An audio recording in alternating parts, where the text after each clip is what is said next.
అందరికీ నమస్కారం. ఇవాళ మనతో ప్రముఖ ఆధ్యాత్మికవేత్త జ్యోతిష్య వాస్తు పండితులు వైవిఎస్ గిరిరావు గారు మనతో ఉన్నారు. వారితో మాట్లాడదాం. గురుగారు నమస్కారం. నమస్తే నాయన. గురుగారు, బయట మనం జంతు బలులు ఇస్తూ ఉంటారు సాధారణంగా. అయితే ఈ జంతు బలులు ఇస్తేనే దేవుడు కరుణిస్తాడా? వాస్తవానికి నిజమేంటి? మీ విశ్లేషణ కాస్త వివరించండి.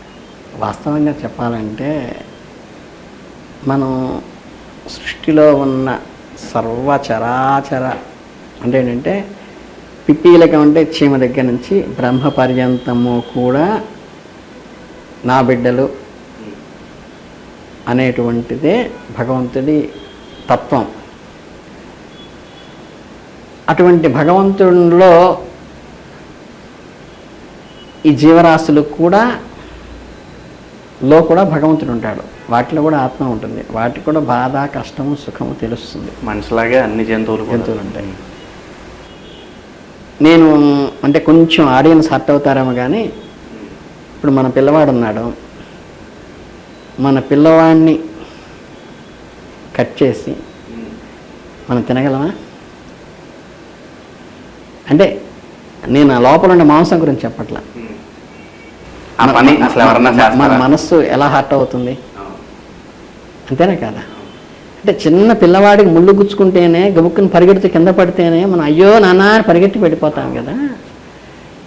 అవి కూడా ఒక తల్లి బిడ్డలే. మేక కానీ, కోడి కానీ, చేప కానీ వాటికి మాతృత్వం ఉంటుంది.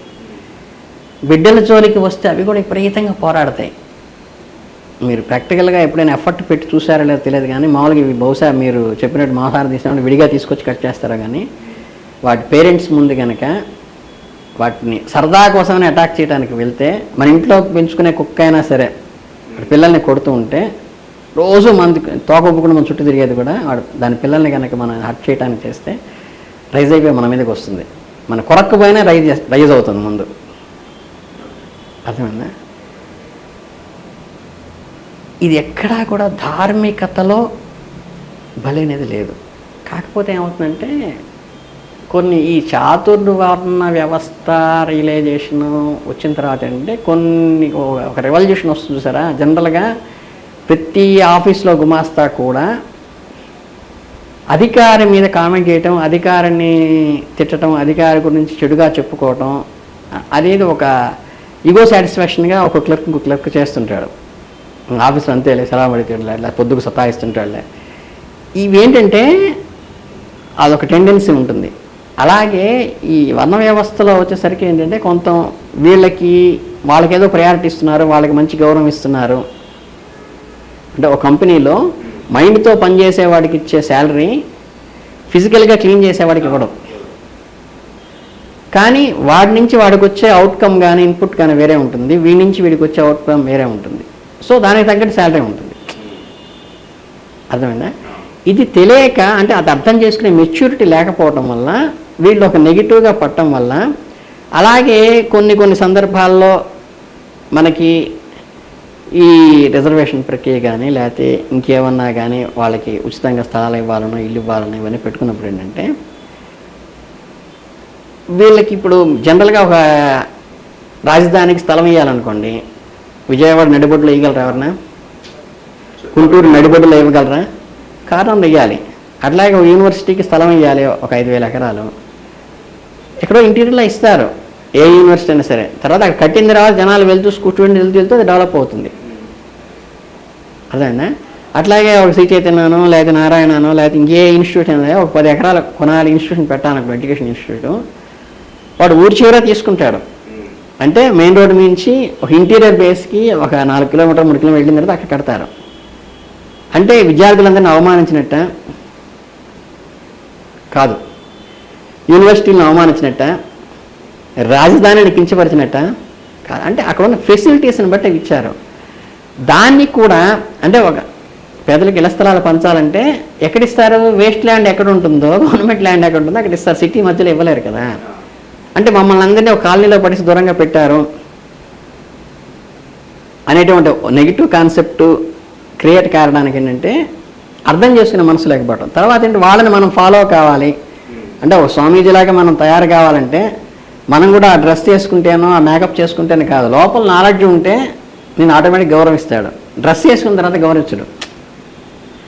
అలా వచ్చినప్పుడు ఏంటంటే వీళ్ళు ధార్మికతలో, మేము ఆధ్యాత్మికతలో ఏంటంటే కొన్ని ప్రతిష్టలు అవి చేసినప్పుడు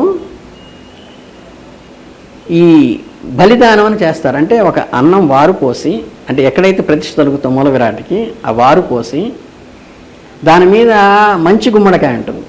ఈ మంచి గుమ్మడికాయని కోసి ఈ పసుపు కుంకుమతో కలిపినటువంటి దాని మీద చల్లి, మీరు ఎప్పుడైనా సరే శాస్త్రోక్తంగా ప్రతిష్ఠ జరిగే చూడండి, అన్నం వారు పోసి దాని మీద ఎర్రనీళ్ళు లాంటివి పోసి దాని మీద గుమ్మడికాయ చేసేసి చేస్తారు. దాన్ని బలి అని, మామూలుగా ఏంటంటే మాకు సంస్కృత పదాల్లోనే బలి అని పేరు. ఇది అక్కడికి రానివాడు, దూరం నుంచి లాంగ్ షాట్లో చూసిన వాడికి ఏంటంటే అక్కడేదో ఎర్ర నీళ్ళు పోసి అక్కడ ఒక గుమ్మడికాయని కొట్టి పడేసి అక్కడ వేస్తే అదే వాడి లెక్కలో వాడు ఏదో ఆలోచించుకుని ఓహో మనకి దేవుడికి ఇలా చేస్తే మనకు కలుగుతుందంటే బహుశా అక్కడ ఏదైనా జంతువుని కోసి పడేసారో, రక్తం అంతా అక్కడ కారుతోంది, మనం కూడా మన గ్రామదేవకి జంతు బలి చేస్తే మనకి బాగుంటుంది అనేది రాంగ్ అట్లాగే మీకు ధ్వజస్తంభం ముందు బలిపీఠం అని ఉంటుంది.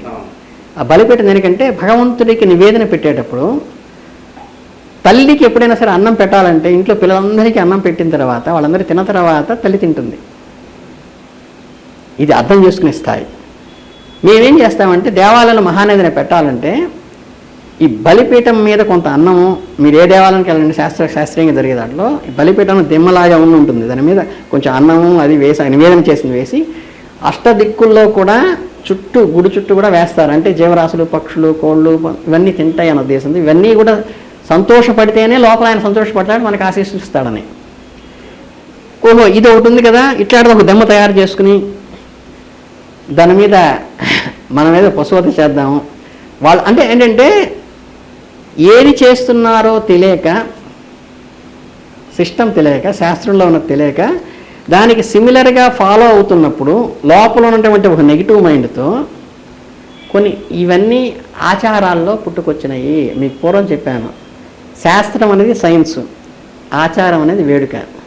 అంటే సప్తపది, చిలకర బల్లెడ పెట్టడం, తాళి కట్టడం ఇవన్నీ శాస్త్రంలో ఉన్నాయి. మీకు ఈవెందో లీగల్గా వెళ్తే కూడా ఫ్యామిలీ యాక్ట్లో వెళితే, హిందూ మ్యారేజ్ యాక్ట్లోకి ఇవే ప్రధానం.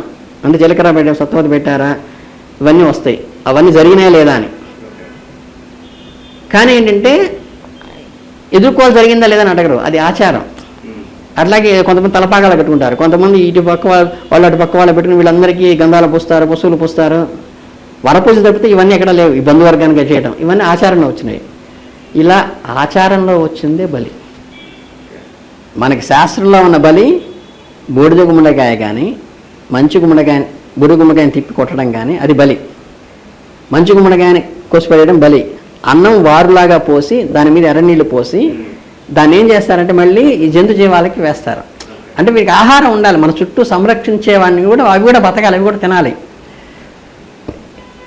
అందుకని చేసేటువంటి ఈ బలిని ఏంటంటే నాలెడ్జ్ లేకపోవడం వల్ల, లోపల ఉండేటువంటి నెగిటివ్ కాన్సెప్ట్ వల్ల రాంగ్గా పోట్రాడు అక్కడ జరిగేది. అలాంటిది మనం కూడా చెయ్యాలి మన పేటలో అని చేసేటప్పుడు ఏంటంటే అక్కడ ఏం జరుగుతుందో తెలియక వాడి కంటికి కనిపించిన దాన్ని బట్టి అదేదో కంట్లో నలుసు పడితే ఊస్తే వీళ్ళిద్దరు ముద్దు పెట్టుకుంటున్నారు అని ఎలా రాంగ్ కాన్సెప్ట్ చేస్తారో అర్థమైంది సరే. అలా అక్కడ ఉన్న శాస్త్రంలో ఉన్నదాన్ని రాంగ్ ఇంటర్ప్రిటేషన్ లోపల ఉన్న నెగిటివ్ మైండ్తో రాంగ్ ఇంటర్ప్రిట్ చేసుకుని ఈ బలి అనేది వచ్చింది తప్పితే శాస్త్రీయంగా సాంప్రదాయంలో, ధార్మికమైన సాంప్రదాయంలో జీవహింస అనేది మహాపాపము. పాపాలు వేరుగా ఉన్నాయి, మహాపాపాలు వేరుగా ఇచ్చారు మాకు. ఈ మహాపాపంలో జీవహింస అనేది పెట్టారు. అందుకేంటంటే అది చాలా అశాస్త్రీయమైనది కనుక ఒక జీవరాశిని చంపి దేవుడు సంతోషిస్తాడు అనుకునేది పచ్చి అవాస్తవం. అది తెలిసి తెలియక రాంగ్ ఇంటర్ప్రిటేషన్తో చేసుకున్నటువంటి ఆచారం తప్పితే అది శాస్త్రం కాదు. జంతు బలుల గురించి అలాగే మన ఆచారాల గురించి చాలా చక్కగా వివరించారు గురుగారు. ధన్యవాదాలు. చాలా సంతోషం.